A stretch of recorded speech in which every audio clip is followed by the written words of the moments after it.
I think if I hear you call me Becky one more time, six-pack, I'm gonna pop your tops. All six of them.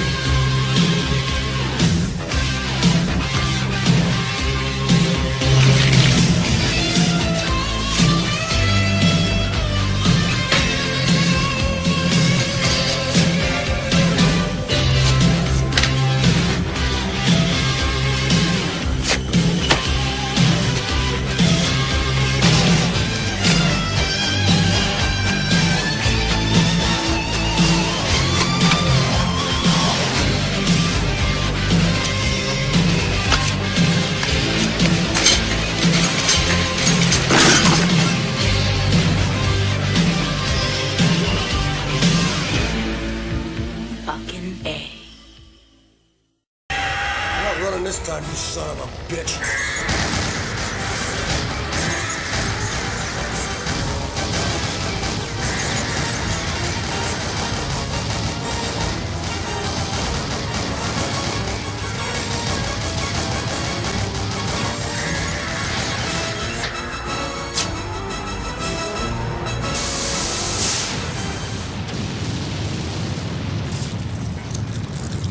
Hey, this is Matt once again. Welcome back to another review. This is another Patreon review, this time for Unconditional Prawn. Thank you so much, man, for joining my Patreon. I still really appreciate that. I appreciate everyone who has done that. If anyone ever wants to think about joining my Patreon, the link for that is down below. Or if you're ever interested in just sending a PayPal request for a review of a movie or pretty much anything else, topic, whatever, the link to my PayPal is down below in the info box as well. For today, it's Xtro II, The Second Encounter.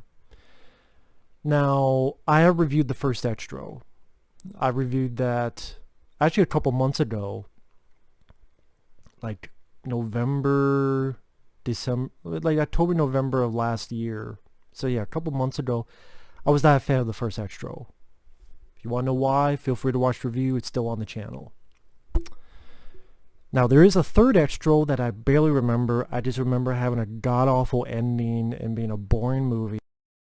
Yeah, there's 3 Xtro films. This one, honestly, is the only one I don't mind. Now, with that said, it's not original in the slightest. It's a low-budget movie. It's a big ripoff of Aliens, and it's underground government laboratory doing experiments. This time involving a dimension, you know, a portal, go to another dimension. Might as well be a Stargate. Your characters saying technobabble. Something goes wrong. They bring in an expert who's dealt with something like this in the past. This guy being Jan-Michael Vincent, may he rest in peace, who's on the TV show Airwolf, among many other stuff. And of course, the facility knows something's wrong, so it traps the people there. There's a time limit. If we don't get it or do it in time, we don't do this in time, then something's going to happen to the facility and they're going to die. And then you have chases and ventilation shafts, and you have a big creature that's done a protocol, but because of the limitations, it can't move a tremendous amount. And everything I'm saying, I guarantee you have seen dozens and dozens and dozens of times. So no, it's nothing original. It's nothing that fantastic or great. But I enjoy it as a easygoing.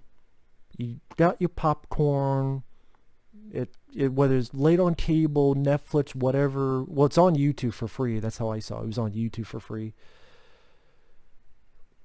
Either you're by yourself or you're with friends, you got something to drink, you sit back and you just enjoy a simple, straightforward Aliens ripoff. A nice, fun little diversion. I like Jan-Michael Vincent. I know the director who did all 3 Xtro films. He had an interview, which I believe is on YouTube, where he talked about he hated working with Jan-Michael Vincent because he was a drunk and he didn't know his lines, and the director had to feed the lines to Jan-Michael Vincent. you know what? I'm sure that happened, but Jan-Michael Vincent, I thought actually did a decent job. Maybe because I liked the actor. I thought he did a halfway decent job. I really did. And other people recognize one is Paul Koslo. He's one of the scientists, sort of our human bad guy in the group. That's a guy I remember seeing in quite a few films, usually as the villain. He was in this one called Loose Cannons with Dan Aykroyd, Gene Hackman, where he played the bad guy. And he's been in a couple other stuff. I want to make sure. There's another movie. It's on the tip of my tongue. Robot Jocks. That's what it was. That's one of the big roles, being the bad guy, Robot Jocks. And then the other guy I recognize is Nicholas Lee. I think that's how you pronounce his last name, L-E-A.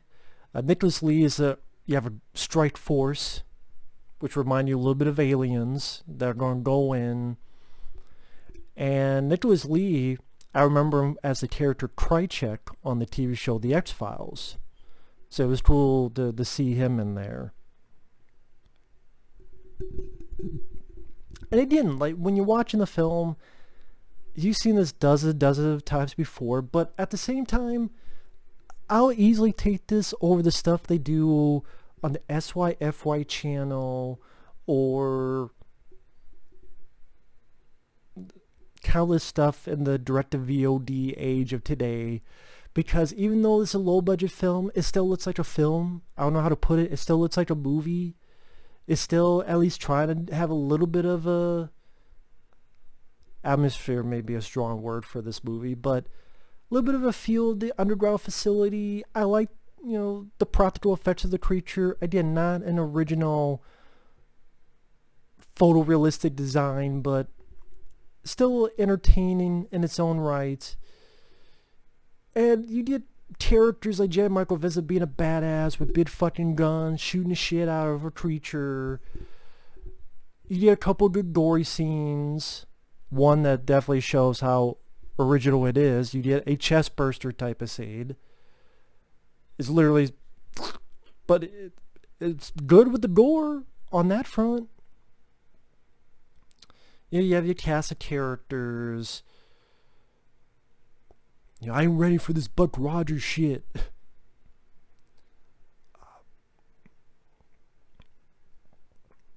And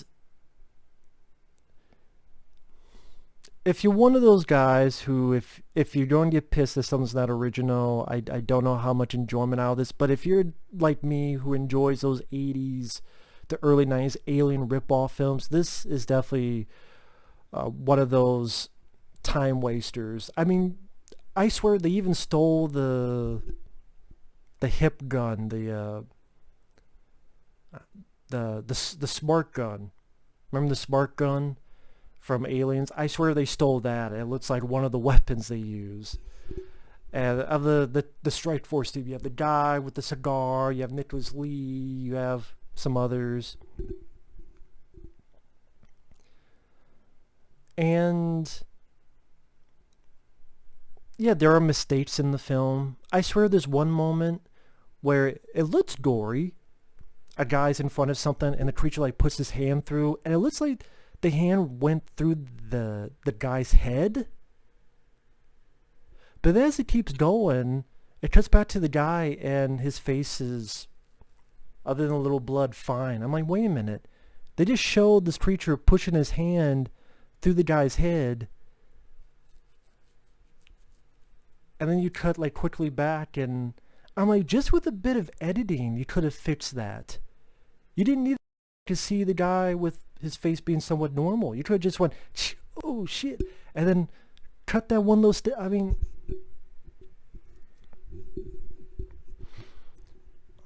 I could have fixed that for you, director. I mean, I would have done that for free. You could, well, 1990, this came out, so I would have been like 7 years old. But even as a 7-year-old, I'd be like, what the?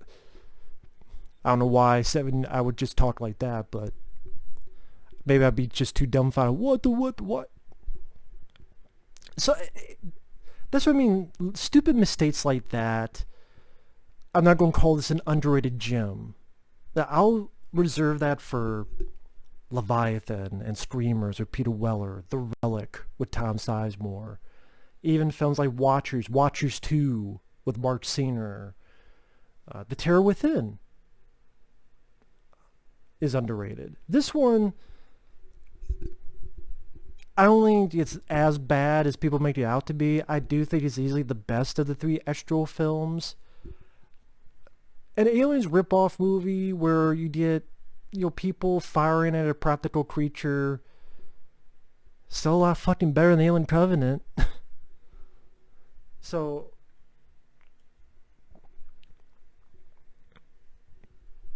and maybe is that part of me that loves Aliens so much, loves Aliens, that I'm a sucker for ripoff movies that, if you don't take from the best. I'm a sucker for movies that try to rip off Aliens, because I'm like, that's a cool formula I love. So go for it. Just entertain me. And again, I like Jan-Michael Vincent. It went at a good enough pace that I wasn't bored. There's a couple of decent little gore bits.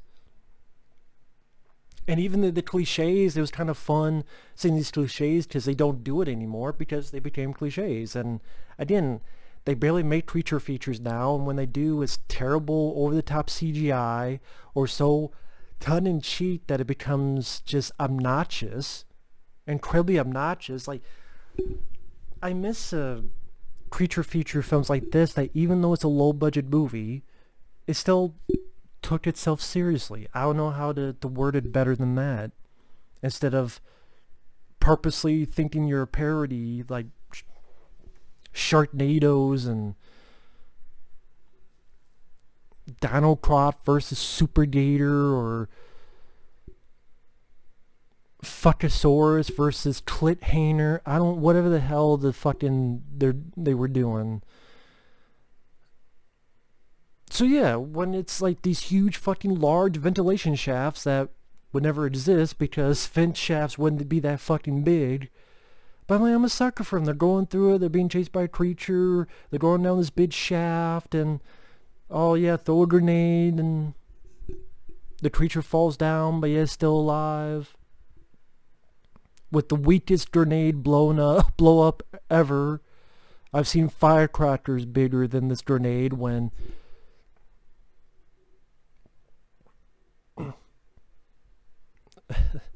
now there's one point where you have this grenade. I'm like, that seems like a weak fucking grenade. And then, your mind wanders, and if you put your tuition, and not the college tuition, but your intuition, not tuition, intuition, and go, well, how is this big motherfucking creature sneaking around when he's as big as a Toyota? Well, not that big, but as a moped or a four-wheeler. He's as big as a four-wheeler, but he's sneaking around. But maybe I'm being lenient on it, but people might not know, as long as you're entertaining me on some level, I can let go a lot of stuff. And yeah, maybe a low-budget, cliche-ridden Aliens ripoff, but I was entertained enough and remind me of the days of late night cable in the early 2000s when I would watch late night cable and find a movie like this, or more so at the video store when I was a kid. Go to the video store. What's the new creature feature movie? Wow, there's this monster on the cover. And these were the type of movies I would grow up with. I didn't grow up with this movie. I mean, I saw it probably the first time 10 or so years ago. But even then I remember, hey, liking it for what it is.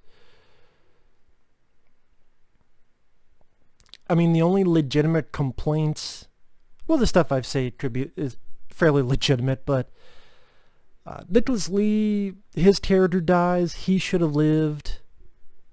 I liked his character. There's another character that lives. I'm like, no, just switch that up with Nicholas Lee, and that would have been better for me. Also, the very, very ending, I'm a bit confused. I don't know if it was meant to be, I guess, a sequel bait ending, but I'm like, oh, just something about the way just something about the editing of it just felt weird. I can't put my finger on it. And another thing, apparently, if you get scratched by this creature, you yourself become a creature, which is what happens with Paul Koslo's character. I wish that was utilized more, because that kind of becomes a thing very, very late in the game. It's like, wait a minute, that's a thing, that if you get scratched by this creature, you yourself could become a creature? That could have been a pertinent piece of story that you could have utilized like halfway through, and whether it be utilize it for suspense or utilize it for more creature action, even if put some makeup on people. I don't know. Seems like a concept that was a little bit wasted in the movie. But with that said, you want to see a 1990, I keep saying, straightforward, simple Aliens ripoff through and through, with Jan-Michael Vincent, who I like. I love the moment where he just shoots the fucking shit out of the creature. And I'm like, you know what? You're not running this time, you son of a bitch. Blows it the fuck up. And I'm like, this is my kind of movie. A badass with a big fucking gun, blowing the fuck up a practical creature. And I'm like, a toast to Monty. That's my kind of movie. I'll take that, this kind of movie, as flawed as it is, any fucking day over The Predator with a little kid and a fucking trick-or-treat and fuck me with an aardvark lines of dialogue. I'll take this over Alien Covenant with David, the movie. Fucking android. Fucking nipple-headed android. Might as well be. I'll take this over fucking... What the hell creature features are even out there lately? Not much. The 85 exorcism movies, or, you know, ghost movies that are coming out, or, you know what I mean, there's a shitload of them. I like these kind of movies. I miss these kind of movies. That, yeah, you call them derivative, but you get some blood, practical creature, badasses being badasses, guns, 80-90 minutes, go home, thank you ma'am, come again. Figuratively and literally. I'm fine with that. I'm really fine with that. Warts and all, that could be my personal cup of tea. It really can. So rest in peace to Mr. Jan-Michael Vincent.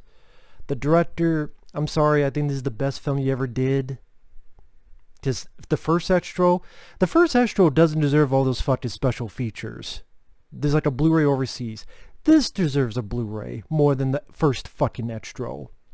This deserves a Blu-ray more. This is, to me, is a miles better movie than the first. The first Xtro is just everything in the kitchen sink for weirdness. Nothing makes sense, but it's a bunch of weird shit. Throwing darts at a wall, whatever sticks, that's in the movie. This one at least makes more fucking sense. Is more easy to follow because it actually has a fucking story compared to the first one. So the first Xtro can suck my dick. This film, entertaining flick. And it would be nice if they made movies like this again, but it'd be labeled either bad CGI of blood, bad CGI of the creature, young teenagers who can't act the way out of a Maxim magazine, or so tongue-in-cheek parody. We can't take it seriously. Come on, it's a creature feature. I'm like, there's a way to do humor. Tremors is how you do humor with a creature feature. Not fucking Donald Croc versus Super Bitch or whatever the fuck the next one will be. Super Bitch. So it's a giant Brie Larson versus Proctosaurus or something. But anyway, thanks for watching. Take care. Thank you once again, Unconditional Prawn, for the suggestion, for the request. It was fun to rewatch this again. It was a bit of fun. I enjoy the movie. Again, if anyone wants to support me on Patreon, the link to that is down below, or send in a request via PayPal, the link for that is down below too. Thanks for watching, take care, and we will see you in the next video. Later.